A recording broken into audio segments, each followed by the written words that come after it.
Thanks a lot. So my presentation will focus on accelerating the digital transformation and building a 3D IoT reference architecture across industrial sectors.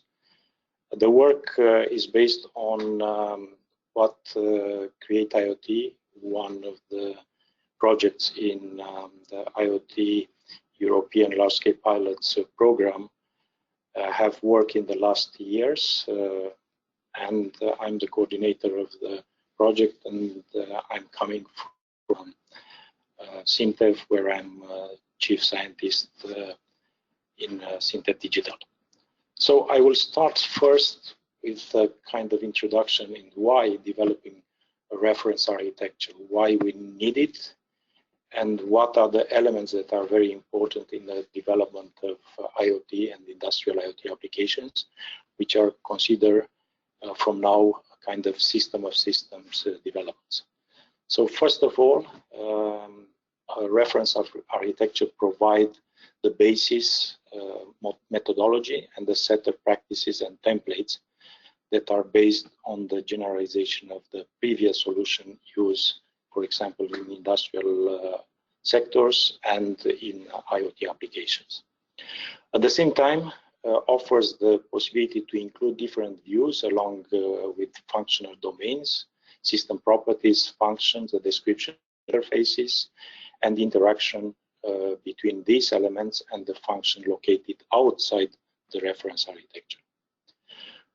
In addition, supports the definition in the early design phases of common data models, communication standards and exchange format, and common software hardware building blocks, and define reusable assets and models.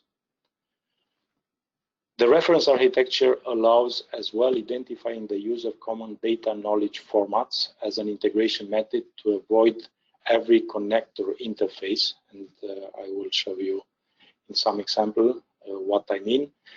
Having to convert data to from every other component formats, and the use of interfaces and APIs between components. And last but not least, enables tracing the data knowledge flows and streams between the different architectures, and facilitates the evaluation of level of integration of subsystems and systems, and how to combine the existing systems and subsystems. So in this context, for the IoT European large-scale pilots, when we started in 2016, we look at what existed at that time related to IoT reference models. And we identify two IoT reference models that were developed by a set of projects that were collaborating under the umbrella of the IRC. And you see on the left side, it's the reference model that was developed around 2010, 2011. And it's a two-dimensional model that includes a number of layers, like first layer, network layer, service support, and application layer. This architecture model was further developed, and in 2014, we came up with a solution that includes 8 layers, starting from the physical layer up to collaboration and process layer. And we use mostly the same components that were developed in the previous architecture. But still, both architecture are two-dimensional. And some of the elements that are very important, like cross-cutting functions or system properties, were not included specifically. They were patched to the architecture. And the security, as you see, it was part of one vertical element. Starting from this, we consider that it's a need to look what other architecture that will address the points that were of interest for the projects, like system properties and cross-cutting functions. And then we started to look at the different implementation and different approaches. One of them was the reference architecture model from Industrie 4.0, RAMEC 4.0, which has a three-dimensional elements. One is life cycle and value streams. The other is the layers in support of business and interoperability, like assets, integration, communication, information, functional, and business. And the hierarchy levels, actually the levels that we see in the manufacturing floor, in the production factory, from product to connected world.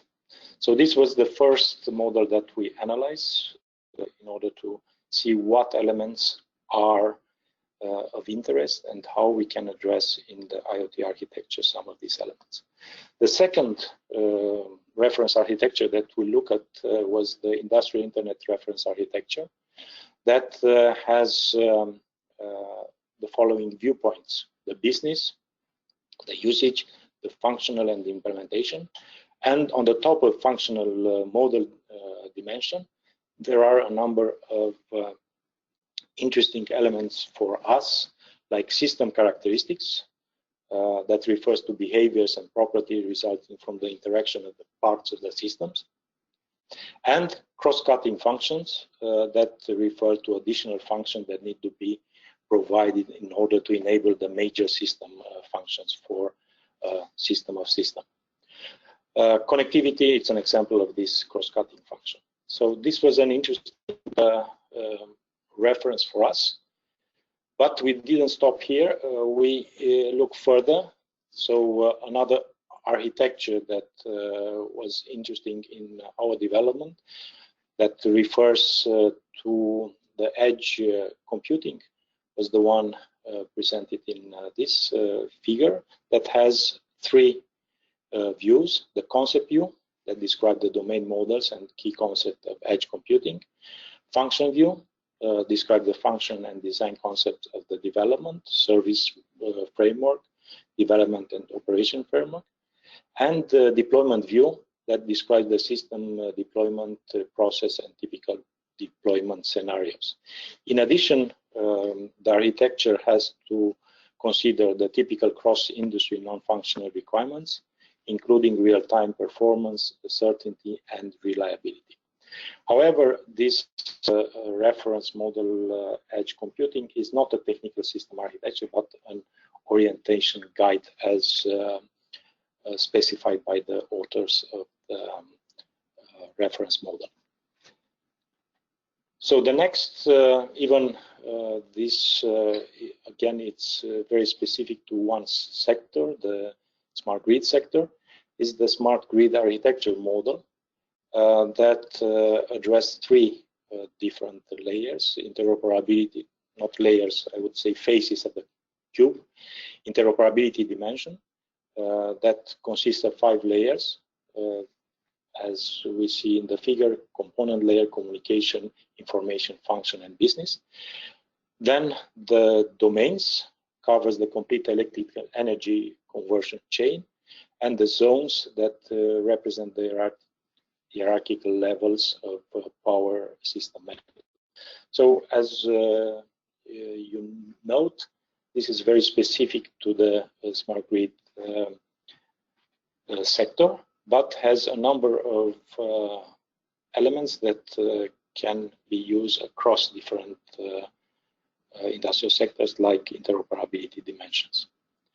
And we came up after around 1 year of discussions and interactions with the projects and different stakeholders to approach on a 3D reference IoT, industrial IoT architecture that has as an objective to ensure that the model deals with all the functional aspects, extend to more than functional aspects, include extension to AI, DLTs, digital twins, include addressing the data connectivity and the new connectivity modes that will come, for example, 5G and beyond 5G, physical, digital, virtual, cyber integration, allow the implementation of data, information, knowledge continue, moving from physical nodes to deep edge, cloud, and data center, reflects the platform's implementations and the possibility to integrate the marketplaces and have the possibility to be applied to a heterogeneity of devices, from simple IoT devices to autonomous and robotic things devices, creating the possibility of implementing system of systems. The three-dimensional model has 3 phases. One is the IoT layers, the ones that you have noticed in the first 2-dimensional architecture, and then the cross-cutting function and system properties that include 8 other 8 by 2 times properties, cross-cutting function that include safety, security, privacy, connectivity, resilience, reliability, trustworthiness, and identifiability. The system properties, intelligence, availability, dependability, manageability, integrability, scalability, composability, and interoperability are part of these elements. So as you see, these are part of the quality system properties that are identified, and they address the different needs in a complex system implementation for IoT or industrial IoT. Then I will go shortly and just jump to one example for mapping this architecture to a use case for AUTOPILOT. AUTOPILOT was one of the large-scale pilots under the program, and the idea was IoT to transform automated driving and support enhancing the automated driving by using IoT technologies. So the project had a number of use cases, and as architecture approach, when the project started, the idea was to have an IoT reference architecture, and the work started with looking at these 4 different architecture that existed at that time. Then to look at the architecture partners and to combine with the characteristic features of IoT. So the initial architecture was a 4-layer architecture as presented here, with all things: network layer, IoT layer, application layer. Just to mention, so the 3D architecture approach was proposed after each of the IoT large-scale pilot proposed their architecture. So actually this is a result of the work that was done at the level of each project. So in this context, after looking at the different implementation of the use cases, we map some of the use cases on the architecture as presented here. So the use case was a use case in Versailles on autonomous vehicles and platooning, and the project and the use case had actually 4 different platforms that were combined, and as you see here, in the mapping exercise, we identify a number of interfaces that were built between the service layer and the application layer for these platforms. And you recognize the platforms. One is from OCN, from Huawei, IBM, Watson, One M2M, and a FireWire and GSI LD interface. I will not go into details. You will have the presentation. The same approach and mapping was done on the IoT cross-cutting function, and you see the identification of the elements that were used in the implementation of the use case. In some of the cross-cutting function, the use case had no implementation addressing, for example, privacy. It was not part of the objectives of the use cases, but was very interesting to identify this when we did the mapping of the architecture. And now the last part is related to IoT system properties. Again, you see a number of components that were implemented with a number of system properties that were not touched at all by the use case, like manageability and dependability, as see it in the figure. So I will stop here. Thank you very much. And if you have questions, I'm available to answer you